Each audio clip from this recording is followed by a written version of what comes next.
আল্লাহ এখন আছে না নাই? জোরে বলেন আছে না নাই?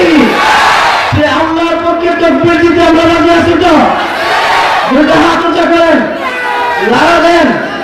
আমি আজকে আল্লাহ করার জন্য বলবেন নারায়ে তাকবীর, নারায়ে তাকবীর।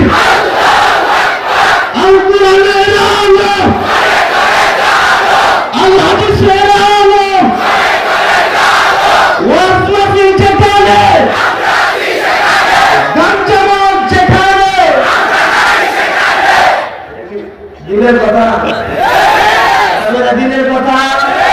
যদি দিনের কথা হয়ে থাকে, গোরাসাল কলাশ থেকে শুরু করে আমাদের প্রিয় ভাই মহিউদ্দিন চিশতিয়া তিনি বসে আছেন, ওনার কাছে আমরা করজোড়ে আবদার জানাবো, যারা নিঃস্বার্থ সাথে জড়িত ওদেরকে ধরে আইনের আওতায় আনতে হবে। কথা বলেন না কেন? যদি আপনার দলের হয় তাকে আনতে হবে, যদি কেউ কোরআনের বিরুদ্ধে কথা বলে তাকে শাস্তি করতে হবে, প্রয়োজনে জেলে দিতে হবে, ফাঁসির মধ্যে ঝুলাতে হবে। রাজি আছি না নাই? যদি তারা এই কাজগুলি করতে না পারে, আমরা স্পষ্ট ভাষায় বলি 70 বছরের ক্ষমতা শেষ, কোরআনের পক্ষে, নবীদের পক্ষে, ইসলামের পক্ষে, আলেমদের পক্ষে না থাকার কারণে।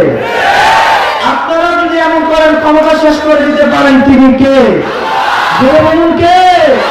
সে আল্লাহ এখন আছে না নাই? 70 বছরের ক্ষমতা শেষ করে গরম ভাত খাওয়ানোর টাইম নাই। আরে কথা বল না কেন ভাই? সে আল্লাহ এখন আছে না নাই? জোরে